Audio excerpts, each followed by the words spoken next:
Assalamualaikum warahmatullahi wabarakatuh.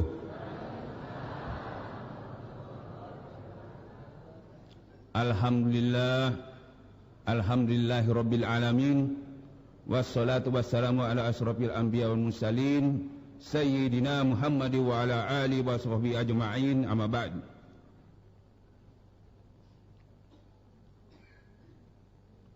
Yang saya cintai, yang saya taati, para ulama dimanapun berada, khususnya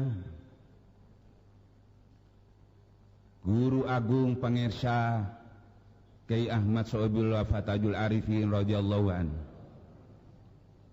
Mudah-mudahan beliau diberi panjang umur, diberikan kesehatan lahir dan batin, dan ditambah karomahnya, hidayah dari Allah Subhanahu wa ta'ala.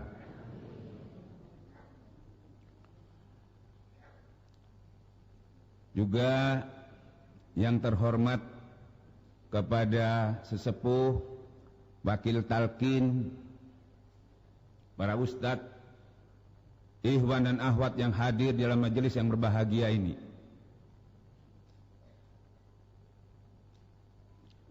Bapak-bapak, ibu-ibu, ikhwan dan ikhwat, khususnya Pangersa Abah, para kiai, wakil talqin, saya di sini bukan untuk ceramah sebetulnya, masih mau belajar ceramah. Jadi bukan ceramah ya Pak. Ini ibu-ibu mau belajar ceramah dulu.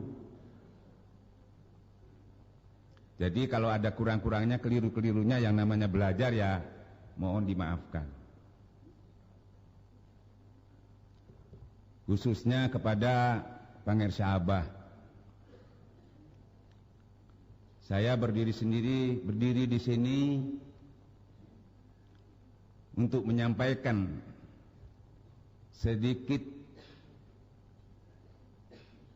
pengetahuan yang ada pada diri saya. Sebetulnya ya agak sungkan juga, karena di sini banyak pakar-pakar yang betul-betul murni kiai. Jadi saya ibarat membuang garam di tengah laut ini. Jadi agak sulit juga ini. Mudah-mudahan ini bisa dilancarkan apa yang saya sampaikan. Bapak-bapak, ibu-ibu, ikhwan dan akhwat yang dimuliakan Allah, terutama saya mengucapkan terima kasih kepada Pangersa Abah, Umi, beserta seluruh keluarga, karena memang Allah menganjurkan bahwa tidak cukup dan tidak diterima terima kasih kita kepada Allah sebelum kita berterima kasih kepada orang yang telah berbuat baik kepada kita. Maka dari itu, rasa terima kasih saya rasa syukur saya, mudah-mudahan saya bisa terus-menerus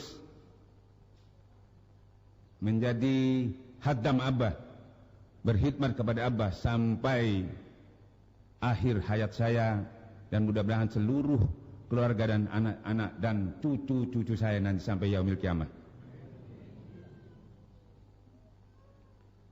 Dan yang sangat saya berterima kasih yang telah saya rasakan, yang tidak saya dapatkan dari siapapun, bahkan dari orang tua saya pun. Mungkin kita semua demikian, hampir sama saja mungkin, tapi ini yang saya rasakan sendiri.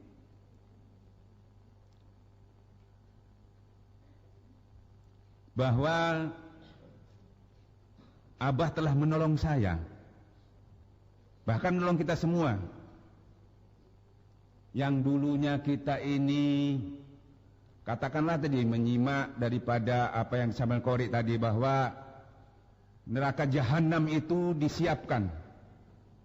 Neraka jahanam itu disiapkan. untuk manusia dan jin.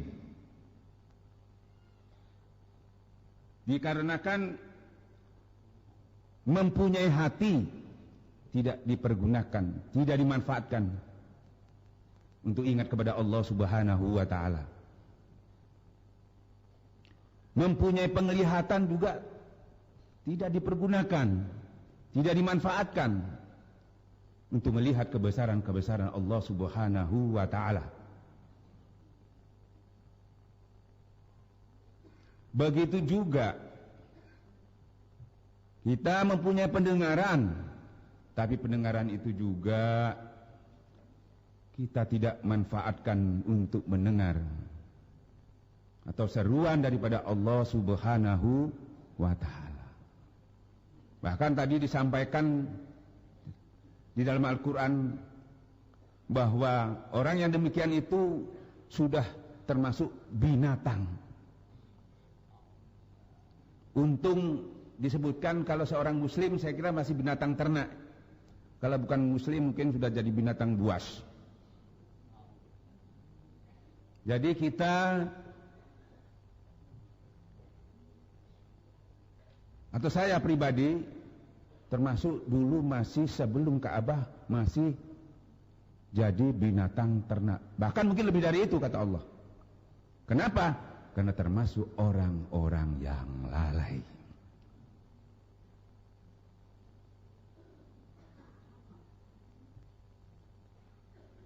Apakah saya tidak waktu itu sebelum Ka'bah tidak menyebut-nyebut nama Allah? Apakah saya waktu itu tidak sholat? Ya sholat juga. Ya sering membaca asma-asma Allah. Tapi disebutkan oleh qari tadi, di sini dijelaskan bahwa dan bagi Allah nama-nama yang baik, maka bermohonlah kepadanya dengan nama yang baik itu. Saya juga sudah memohon. Nah, di sini kesalahan saya pada waktu sebelum datang ke Ka'bah. Jadi menyebut-nyebut Allah itu dengan penuh penyimpangan. Dan di sini disebutkan dan tinggalkan orang-orang yang menyimpang dalam menyebut-nyebut namanya. Kelak mereka akan mendapatkan balasan terhadap apa yang mereka kerjakan. Menyebut-nyebut nama Allah, tapi mendapatkan balasan yang ancaman yang luar biasa. Jadi kita juga dulu saya juga sudah menyebut-nyebut. Tapi kena tidak dituntun oleh ahlinya. Fas'alu ahla zikir in kuntum la ta'lamun. Sudah berzikir, tapi tidak bertanya kepada ahli zikir. Banyak orang Islam pada umumnya semua sudah berzikir, tapi belum pernah bertanya kepada ahli zikir. Ibarat membangun gedung tanpa konsultan. Maka hasilnya bukan tambah dekat, bukan dapat ampunan, justru terancam. Menyebut-nyebut Allah bisa terancam, apalagi sama sekali tidak. Kalau sama sekali tidak, nah itulah termasuk binatang buas. Kalau menyebut-nyebut tadi, insya Allah masih binatang ternak, lumayan. Tetapi harus ditingkatkan. Kalau tidak ditingkatkan, insya Allah nanti bisa menjadi binatang buas. Nauzubillah min dzalik. Maka dari itu terima kasih Pangersa Abah. Karena Abah telah menyelamatkan saya dan kita semua mungkin. Ya toh? Dirubah kita dari binatang tadi menjadi manusia.